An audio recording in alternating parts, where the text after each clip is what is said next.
আপনি কি কখনো ভেবে দেখেছেন আপনার মানিব্যাগে থাকা এই টাকার আসল মূল্য কোথায় থেকে আসে?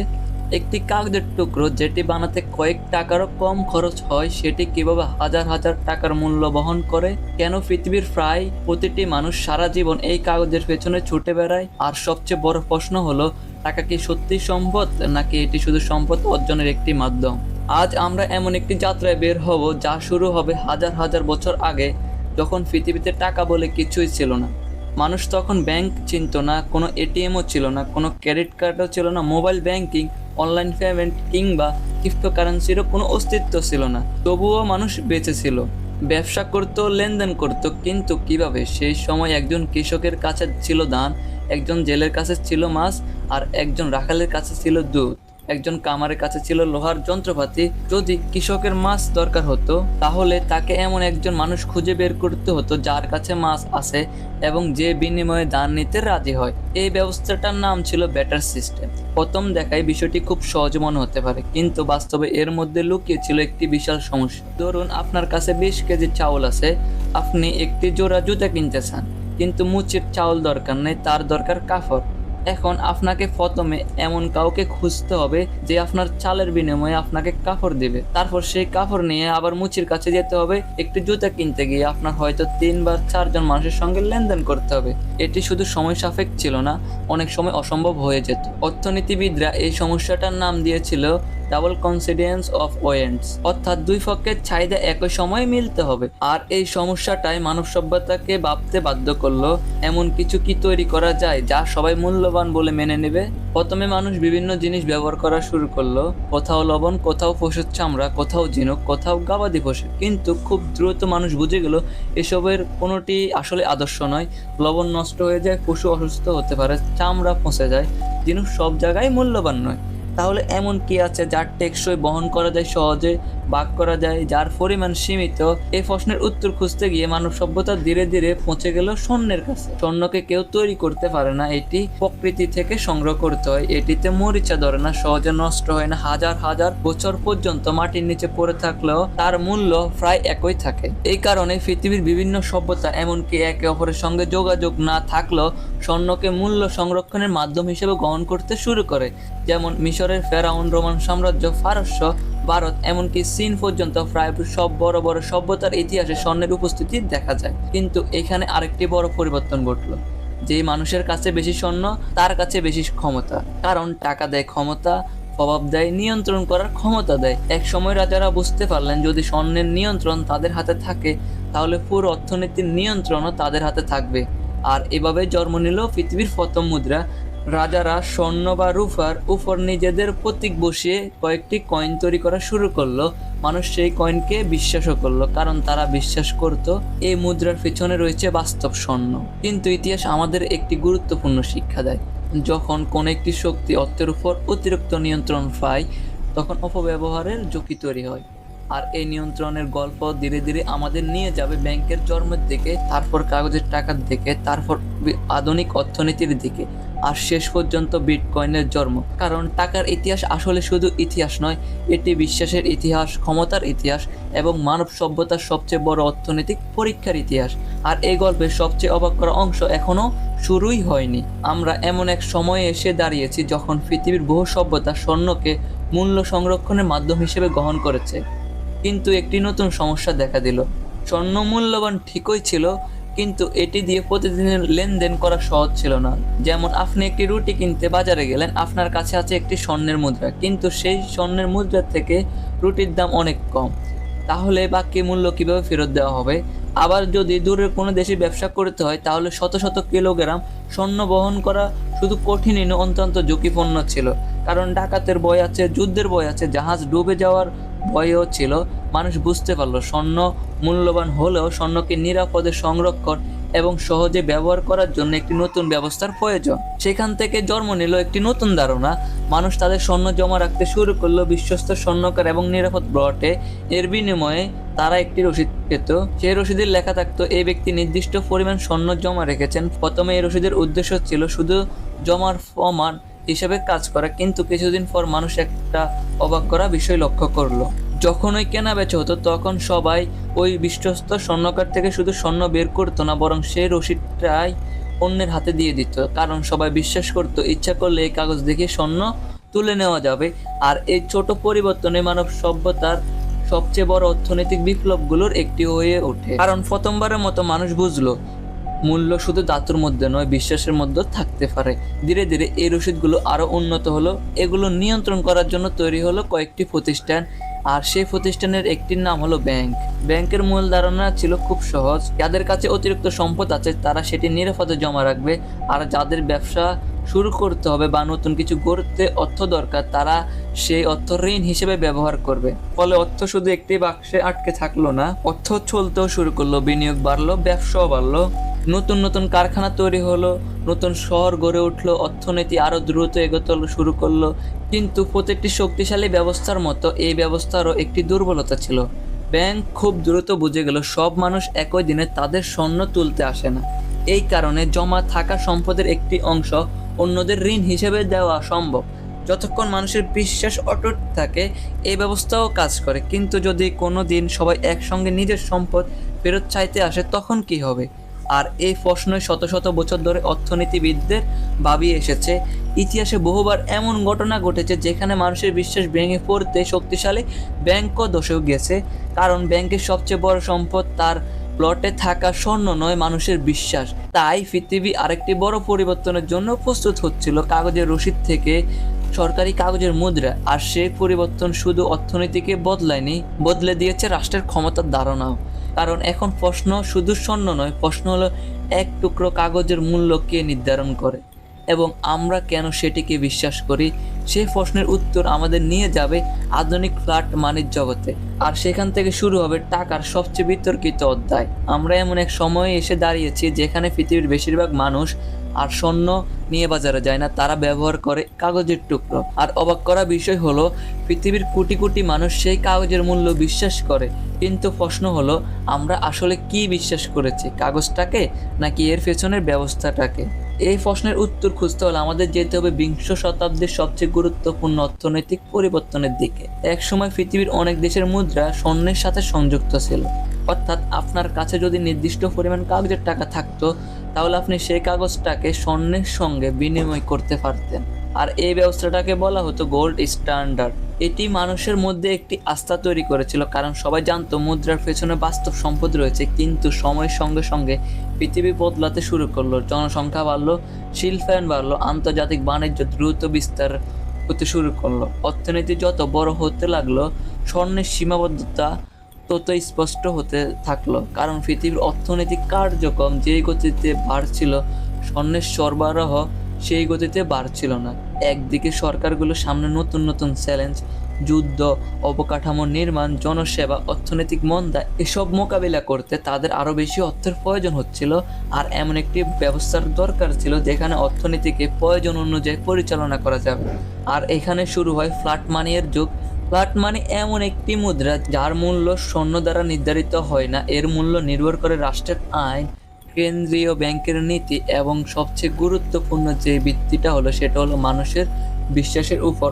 অর্থাৎ আজ আপনি যে নোটটি হাতে ধরে আছেন তার মূল্য কাগজের কারণে নয়, তার মূল্য আছে কারণ একটি পুরো অর্থনৈতিক ব্যবস্থা সেটিকে গ্রহণ করেছে।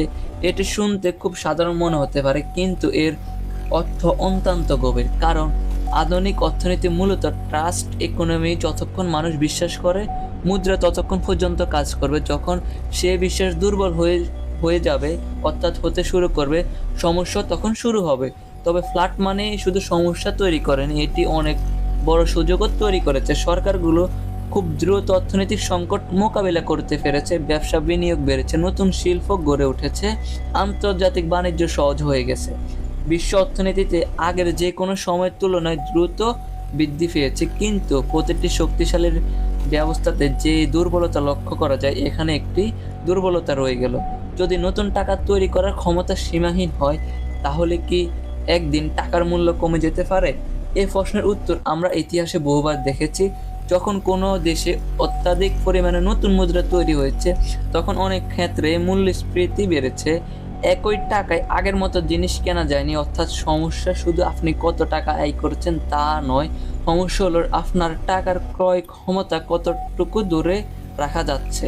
এই কারণে অর্থনীতিবিদরা বারবার বলেন ধনী হওয়া আর ধনী থাকা দুটি সম্পূর্ণ আলাদা বিষয়। কারণ টাকা উপার্জন একটি দক্ষতা, কিন্তু সম্পদ সংরক্ষণ করা এটি আরেকটি ভিন্ন দক্ষতা। আর এখান থেকে ঠিক শুরু হয় আধুনিক বিনিয়োগের ধারণা। মানুষ ভাবতে শুরু করে যদি শুধু টাকা জমিয়ে রাখি তাহলে হয়তো সময়ের সঙ্গে তার মূল্য কমবে। তাহলে এমন কি কিছু আছে যা দীর্ঘ সময় ধরে টাকার মূল্য ধরে রাখতে পারে? তাই কেউ বেছে নিল স্বর্ণ, কেউ শেয়ার বাজার, কেউ রিয়েল অ্যাসেটস। আর একবিংশ শতাব্দীর কিছু মানুষ খুঁজতে শুরু করলো সম্পূর্ণ নতুন একটি বিকল্প, যা একটি ডিজিটাল সম্পদ, যা কোনো একক সরকার কিংবা ব্যাংকের নিয়ন্ত্রণে থাকবে না। আর সে অনুসন্ধানে পৃথিবীকে নিয়ে গেল 2008 সালে এক ঐতিহাসিক সংকটের দিকে। একটি সংকট যা শুধু অর্থনীতিকে নাড়িয়ে দেয়নি, জন্ম দিয়েছিল আধুনিক আর্থিক ইতিহাসের সবচেয়ে বিতর্কিত আবিষ্কারগুলোর একটিকে, যেটি হলো বিটকয়েন। মানব ইতিহাস আমাদের একটি বিষয় বারবার শিখিয়েছে, প্রতিটি বড় পরিবর্তনের আগে একটি বড় সংকট আসে। আর আধুনিক অর্থনীতির জন্য সেই সংকটের নাম ছিল দ্য ফাইন্যান্সিয়াল ক্রাইসিস অফ 2008। এই সংকট একদিনে তৈরি হয়নি, এর পেছনে ছিল বহু বছরের অতিরিক্ত ঋণ। ব্যাংকগুলো বিপুল পরিমাণে ঋণ দিচ্ছিল, অনেক ক্ষেত্রে এমন মানুষদেরও ঋণ দিচ্ছিল যাদের ভবিষ্যতে সে ঋণ পরিশোধ করার সক্ষমতাই ছিল না। শুধু ঋণ দেওয়া নয়, সেই ঋণগুলোকে বিভিন্ন আর্থিক পণ্যে রূপান্তর করে বিশ্বজুড়ে বিক্রিও করা হচ্ছিল। বাইরে থেকে সবকিছু স্বাভাবিক মনে হচ্ছিল, বাড়ির দাম বাড়ছে, বাজার বাড়ছে, মানুষ আরও বেশি ঋণ নিচ্ছে, অর্থনীতি যেন থামতেই জানে না। কিন্তু বাস্তবতা ছিল ভিন্ন। এক সময় মানুষ ঋণ পরিশোধ করতে ব্যর্থ হতে শুরু করলো, বাড়ির দাম কমতে শুরু করলো, কিন্তু বাস্তবতা ছিল ভিন্ন। এক সময় মানুষ ঋণ পরিশোধ করতে ব্যর্থ হতে শুরু করলো, বাড়ির দাম কমতে শুরু করলো। যে সম্পদের উপর পুরো ব্যবস্থার আস্থা দাঁড়িয়েছিল সেই ভিত্তিটাই নড়ে গেল। তারপর যা ঘটল তা শুধু একটি দেশের সমস্যা ছিল না, কারণ আধুনিক পৃথিবীর অর্থনীতি একে অপরের সঙ্গে গভীরভাবে যুক্ত। একটি বড় প্রতিষ্ঠানের পতন অন্য প্রতিষ্ঠানের উপরও প্রভাব ফেলল। আর্থিক বাজারে আতঙ্ক ছড়িয়ে পড়ল, বিশ্বজুড়ে লক্ষ লক্ষ মানুষ চাকরি হারালো, অনেক ব্যবসা বন্ধ হয়ে গেল, অনেক পরিবার তাদের বাড়ি হারালো। সবচেয়ে বড় ক্ষতি হয়েছিল একটি অদৃশ্য জিনিসের বিশ্বাস। মানুষ প্রশ্ন করতে শুরু করলো, যদি এত বড় আর্থিক প্রতিষ্ঠানও ব্যর্থ হতে পারে তাহলে আমরা আসলে কাকে বিশ্বাস করব? সরকারকে, ব্যাংককে, নাকি পুরো ব্যবস্থাটাকে? ঠিক এই সময় একটি 9 পাতার গবেষণাপত্র ইন্টারনেটে প্রকাশিত হয়, যার লেখকের নাম ছিল সাতোশি নাকামোতো।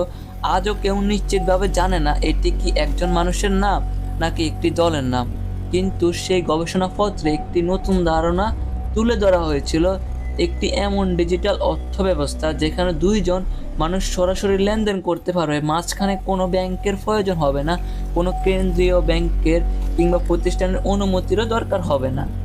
আর এই ধারণার নামটা ছিল বিটকয়েন। 2009 সালের শুরুতে বিটকয়েন নেটওয়ার্ক চালু হয়। শুরুর দিকে খুব কম মানুষ এই বিষয়টিকে গুরুত্ব দিয়েছিল, অনেকে এটিকে একটি প্রযুক্তিগত পরীক্ষা মনে করেছিল। কিন্তু সময়ের সঙ্গে সঙ্গে মানুষ বুঝতে শুরু করলো এটি শুধু একটি নতুন ডিজিটাল কয়েন নয়, এটি অর্থ সম্পর্কে সম্পূর্ণ নতুন একটি ভিন্ন দর্শন। বিটকয়েনের সবচেয়ে আলোচিত বৈশিষ্ট্যগুলোর একটি হলো এর মোট সরবরাহ সীমিত। প্রোটোকল অনুযায়ী বিটকয়েনের সংখ্যা প্রায় 21 মিলিয়ন মধ্যে সীমাবদ্ধ, অর্থাৎ ইচ্ছা করলে নতুন বিটকয়েন তৈরি করা যায় না। এই ধারণাটি মানুষকে আবার সেই পুরনো প্রশ্নে ফিরিয়ে নিয়ে গেল, টাকার প্রকৃত মূল্য কোথায় থেকে আসে? সীমাবদ্ধতা, বিশ্বাস, নাকি মানুষের গ্রহণযোগ্যতা? তবে এখানে একটি বিষয় খুব পরিষ্কারভাবে বুঝে নেওয়া জরুরি, বিটকয়েন একটি উচ্চ ঝুঁকির সম্পদ। এর মূল্য খুব দ্রুত বাড়তেও পারে, আবার খুব দ্রুত কমতেও পারে। তাই এটিকে বুঝে গবেষণা করে এবং ঝুঁকি বিবেচনা করে মূল্যায়ন করা উচিত। কিন্তু বিটকয়েনকে আপনি পছন্দ করুন বা না করুন, একটি বিষয় অস্বীকার করার উপায় নেই, এটি পুরো পৃথিবীকে আবার নতুন করে ভাবতে বাধ্য করেছে। ভবিষ্যতে অর্থব্যবস্থা কেমন হবে, এবং আরও গুরুত্বপূর্ণ যেটি, টাকা কি সরকার ও ব্যাংকের মাধ্যমে চলবে নাকি প্রযুক্তি সম্পূর্ণ নতুন একটি পথ তৈরি করবে? এই প্রশ্নের উত্তরও এখনও লেখা হচ্ছে। আর সেই উত্তর খুঁজতে গিয়ে আমাদের যাত্রা এখন প্রবেশ করবে আরও একটি বড় বিষয়ের দিকে, কারণ টাকা শুধু লেনদেনের মাধ্যম নয়, টাকা তখনই শক্তিতে পরিণত হয় যখন সেটি মূল্য সৃষ্টি করতে শুরু করে। আর মূল্য সৃষ্টি করার সবচেয়ে শক্তিশালী মাধ্যমের নাম হলো বিজনেস। বিটকয়েন পৃথিবীকে একটি নতুন প্রশ্ন করতে শিখিয়েছিল, টাকা আসলে কি। কিন্তু তার থেকে বড় একটি প্রশ্ন আছে, টাকা দিয়ে আসলে কি কি করা যায়। কারণ ইতিহাস বলেছে যে মানুষ শুধু টাকা জমিয়েছে সে খুব কম ওই পৃথিবী বদলাতে পেরেছে, কিন্তু যারা টাকা ব্যবহার করে নতুন কিছু তৈরি করেছে তারা ইতিহাস লিখেছে। এক মুহূর্তের জন্য পৃথিবীর সবচেয়ে বড় কোম্পানিগুলোর কথা ভাবুন, Apple, Microsoft, Amazon, Toyota, Samsung. এই কোম্পানিগুলো শুরু থেকে বিশাল ছিল না। একসময় এগুলো ছিল শুধু একটি ছোট ধারণা, একটি মাত্র সমস্যা এবং সেই সমস্যার একটি সমাধান। এটাই ব্যবসার মূল ভিত্তি। অনেকে মনে করেন ব্যবসা মানে শুধু পণ্য বিক্রি করা, কিন্তু আসলে তা নয়। একটি সফল ব্যবসা কখনো পণ্য বিক্রি করে না, একটি সফল ব্যবসা মানুষের সমস্যার সমাধান বিক্রি করে। কারণ মানুষ কখনো ড্রিল মেশিন কিনতে চায় না, মানুষ চায় তার দেয়ালটাকে নিখুঁতভাবে ছিদ্র করতে। মানুষ কখনো শুধু একটি গাড়ি কেনে না, সে কেনে দ্রুত চলার সুবিধা, নিরাপত্তা আর স্বাধীনতা। মানুষ শুধু স্মার্টফোন কেনে না, সে কেনে যোগাযোগের ক্ষমতা, তথ্যের প্রবেশাধিকার এবং নিজের কাজকে আরও সহজ করার সুযোগ। অর্থাৎ মানুষ পণ্য কেনে না, মানুষ মূল্য কেনে। এই কারণে পৃথিবীর সবচেয়ে সফল উদ্যোক্তারা সবসময় একটি প্রশ্ন করেন, মানুষের সবচেয়ে বড় সমস্যা কোথায়। কারণ যেখানে সমস্যা আছে সেখানে ব্যবসা করার সুযোগও আছে। একটি ছোট গ্রামের কথা ভাবুন, যেখানে প্রতিটি পরিবারের আলাদা আলাদা ধান কাটার মেশিন কেনার সামর্থ্য নেই, কিন্তু পুরো গ্রামে সেই মেশিনের প্রয়োজন আছে। একজন উদ্যোক্তা যদি একটি মেশিন কেনে, পাড়ার ভিত্তিতে সবার কাছে ব্যবহার করতে দেয়, তাহলে কি হবে? গ্রামের মানুষ খুব কম খরচে তাদের কাজ সম্পূর্ণ করতে পারবে আর উদ্যোক্তারা প্রতিদিন আয় করতে পারবে। সে শুধু একটি মেশিন কেনেনি, সে একটি ইনকাম সিস্টেম তৈরি করেছে। এ ধারণায় আজ বিশ্বের বহু বিলিয়ন ডলারের ব্যবসার ভিত্তি। গাড়ি ভাড়া, বাড়ি ভাড়া, ক্যামেরা ভাড়া, সফটওয়্যারের সাবস্ক্রিপশন, এমনকি অনলাইনে সিনেমাও দেখা, সব জায়গায় একই ধারণা, ওনারশিপ এর চেয়ে অ্যাক্সেস এর মূল্য বাড়ছে।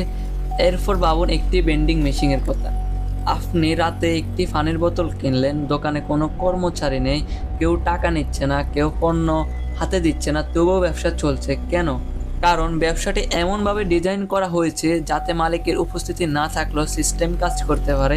এটাই ব্যবসা আর চাকরির সবচেয়ে বড় পার্থক্য। চাকরিতে আপনার সময়ের বিনিময়ে আয় হয়, ব্যবসায় আপনি একটি সিস্টেম তৈরি করেন যা আপনার অনুপস্থিতিতে মূল্য তৈরি করতে পারে। তবে এখানে একটি ভুল ধারণা দূর করা জরুরি। সব ব্যবসায় সফল হয় না, অনেক ব্যবসা ব্যর্থ হয় কারণ তারা মানুষের বাস্তব সমস্যা বুঝতে পারে না, কিংবা বাজারের চাহিদা পরিবর্তন হলেও নিজের পরিবর্তন করতে পারে না। ইতিহাসে এমন অসংখ্য কোম্পানি ছিল যারা এক সময় নিজেদের ক্ষেত্রে শীর্ষ ছিল, কিন্তু নতুন প্রযুক্তিকে গুরুত্ব না দেওয়ায় তারা ধীরে ধীরে হারিয়ে গেছে।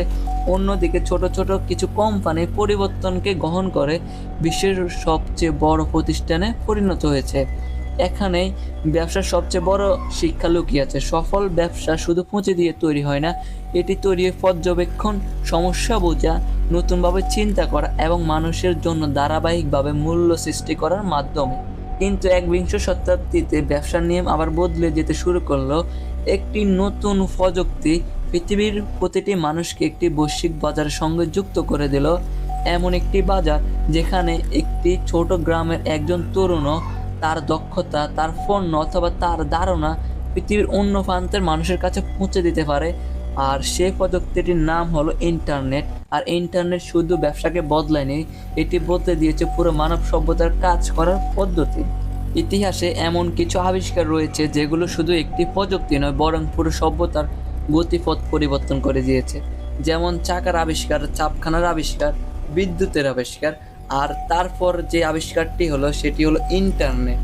আজ আমরা ইন্টারনেটকে এতটাই স্বাভাবিকভাবে ব্যবহার করি যে এর প্রকৃত গুরুত্ব অনেক সময় আমরা বুঝতে পারি না। কিন্তু একবার কল্পনা করুন, যদি পৃথিবীতে ইন্টারনেট না থাকতো, তাহলে আপনি কি একটি বিদেশি কোম্পানিতে কাজ করতে পারতেন? কয়েক সেকেন্ডের মাধ্যমে পৃথিবীর এক প্রান্ত থেকে অন্য প্রান্তে টাকা পাঠাতে পারতেন? একটি ছোট ব্যবসা কখনো কি আন্তর্জাতিক গ্রাহকের কাছে পৌঁছাতে পারত? এমনকি আপনি এই ভিডিওটিও দেখতে পারতেন না। ইন্টারনেট শুধু মানুষকে সংযুক্ত করেনি, এটি যুক্ত করেছে পুরো পৃথিবীর অর্থনীতিকে। আগে ব্যবসা করার সবচেয়ে বড় সীমাবদ্ধতা ছিল অবস্থান। আপনার দোকান যদি একটি ছোট শহরে হতো তাহলে আপনার ক্রেতারাও সেই শহর পর্যন্ত সীমাবদ্ধ থাকতো, কিন্তু ইন্টারনেট সেই সীমা ভেঙে দিল। একজন উদ্যোক্তা নিজের ঘরে বসে বিশ্বের বিভিন্ন দেশের মানুষের কাছে পণ্য বিক্রি করতে পারে। একজন শিক্ষক নিজের ক্লাসরুম ছাড়াই লক্ষ লক্ষ শিক্ষার্থীকে শেখাতে পারেন। একজন ডিজাইনার বাংলাদেশে বসে ইউরোপের একটি কোম্পানির জন্য কাজ করতে পারেন। একজন ভিডিও এডিটর নিজের কম্পিউটার থেকে বিশ্বের বিভিন্ন দেশের ক্লায়েন্টের সঙ্গে কাজ করতে পারেন। কিন্তু এখানে পরিবর্তন শেষ হয়নি। ইন্টারনেটের প্রথম যুগে মানুষ শুধু তথ্য পড়ত, ওয়েবসাইট ছিল ডিজিটাল বইয়ের মতো, তথ্য ছিল একমুখী, কিছু প্রতিষ্ঠান তথ্য প্রকাশ করত আর মানুষ তা পড়ত। তারপর এলো দ্বিতীয় বড় পরিবর্তন, মানুষ শুধু তথ্য গ্রহণ করবে না, নিজেরাই তথ্য তৈরি করবে, আর এভাবে জন্ম নিল সোশ্যাল মিডিয়া। আজ পৃথিবীর সবচেয়ে বড় কোম্পানিগুলোর অনেকেই মূলত মানুষের মনোযোগের উপর নিজেদের ব্যবসা গড়ে তুলেছে, কারণ যেখানে মানুষের মনোযোগ আছে সেখানেই ব্যবসা আছে, সেখানে বিজ্ঞাপন আছে, সেখানে অর্থের প্রবাহ আছে। কিন্তু এই পরিবর্তন শুধু বড় কোম্পানির জন্য সুযোগ তৈরি করেনি, এটি সাধারণ মানুষের হাতেও নতুন ক্ষমতা তুলে দিয়েছে। একসময় মিডিয়া তৈরি করার সক্ষমতা ছিল শুধু টেলিভিশন চ্যানেল, বড় সংবাদপত্র অথবা বিশাল প্রোডাকশন হাউসের হাতে। আজ একটি স্মার্টফোন, একটি ইন্টারনেট সংযোগ এবং একটি ভালো ধারণা, এই তিনটি জিনিস দিয়ে একজন মানুষ নিজের দর্শক তৈরি করতে পারে। এই কারণে আজ একজন শিক্ষক, একজন ডাক্তার, একজন শিল্পী, একজন প্রোগ্রামার, এমনকি একজন ছাত্র নিজের জ্ঞানকে একটি ব্যবসায় পরিণত করতে পারে। আর এটিকে বলা হয় ক্রিয়েটর ইকোনমি। এখানে মানুষ শুধু ভিডিও বানায় না, তারা বিশ্বাস তৈরি করে, সম্প্রদায় তৈরি করে, আর সেই বিশ্বাসই একসময় ব্যবসায় রূপ নেয়। আগামী 20 বছরে সফল হবে কারা, কিংবা কারা আগামী 20 বছর রাজত্ব করবে? হাজার হাজার বছর আগে মানুষ খাবারের বিনিময়ে খাবার বিনিময় করত। তারপর এলো স্বর্ণ, তারপর ব্যাংক, তারপর কাগজের টাকা, তারপর ডিজিটাল লেনদেন, তারপর বিটকয়েন। আর আজ আমরা দাঁড়িয়ে আছি আর্টিফিশিয়াল ইন্টেলিজেন্সের যুগে। একটি প্রশ্ন এখন আগের যে কোনো সময়ের চেয়ে বেশি গুরুত্বপূর্ণ। আগামী পৃথিবীতে সবচেয়ে মূল্যবান সম্পদ কী হবে? অনেকে ভাবেন টাকা, কিন্তু ইতিহাস অন্য কথা বলে। যারা শুধু টাকা জমিয়েছিল তারা খুব কমই ইতিহাস বদলেছে। যারা নতুন মূল্য সৃষ্টি করেছে তারাই ইতিহাস রচনা করেছে। আজকের পৃথিবীতে সবচেয়ে বড় সম্পদ হতে পারে আপনার চিন্তা করার ক্ষমতা, আপনার শেখার ক্ষমতা, আপনার সমস্যার সমাধানের ক্ষমতা এবং পরিবর্তনের সঙ্গে নিজেকে মানিয়ে নেওয়ার ক্ষমতা। কারণ প্রযুক্তি যতই উন্নত হোক, একটি প্রশ্ন সবসময় একই থাকবে: আপনি মানুষের কোন সমস্যার সমাধান করতেছেন? যদি আপনি একটি বাস্তব সমস্যার সমাধান করতে পারেন তাহলে পৃথিবী আপনাকে মূল্য দেবে, হয় সেটি চাকরির মাধ্যমে, হয় ব্যবসার মাধ্যমে, হয় বিনিয়োগের মাধ্যমে, অথবা এমন কোনো সুযোগের মাধ্যমে যার অস্তিত্ব আজও হয়তো তৈরি হয়নি। এই কারণে ভবিষ্যৎ অর্থনীতি শুধু পুঁজি নির্ভর হবে না, এটি হবে নলেজ ইকোনমি, যেখানে তথ্য সবার কাছেই থাকবে, কিন্তু তথ্য ব্যবহার করে মূল্য তৈরি করতে পারবে খুব কম মানুষ। এখন প্রশ্ন হলো, ধনী হওয়ার সূত্র কি? অনেকে মনে করেন বেশি আয় করলে মানুষ ধনী হয়ে যায়, কিন্তু বাস্তবতা হলো উচ্চ আয় আর প্রকৃত সম্পদ এক জিনিস নয়। কারণ আপনি যতই আয় করুন না কেন, যদি সব কিছু খরচ করে ফেলেন তাহলে আপনি আবার শুরুতে ফিরে আসবেন। অন্যদিকে একজন মানুষ তুলনামূলক কম আয় করেও যদি নিয়মিত শেখে, দক্ষতা বাড়ায়, সঞ্চয় করে, বুদ্ধিমত্তার সঙ্গে বিনিয়োগ করে এবং নিজের জন্য আয়ের একাধিক উৎস তৈরি করে, তাহলে সময় তার সবচেয়ে বড় সহযোগী হয়ে উঠবে। ইতিহাসে এমন বিষয় বারবার প্রমাণিত হয়েছে, সময় এবং কম্পাউন্ড গ্রোথ, এই দুই শক্তিকে যারা বুঝেছে তারাই দীর্ঘমেয়াদে সবচেয়ে বড় সম্পদ তৈরি করেছে। কিন্তু এর জন্য একটি গুরুত্বপূর্ণ সত্য আছে: ধৈর্য। আজকের পৃথিবীতে সবাই দ্রুত সফল হতে চায়, দ্রুত ধনী হতে চায়, দ্রুত ফল চায়, কিন্তু প্রকৃতি এবং অর্থনীতি দুটোই একটি নিয়ম মেনে চলে।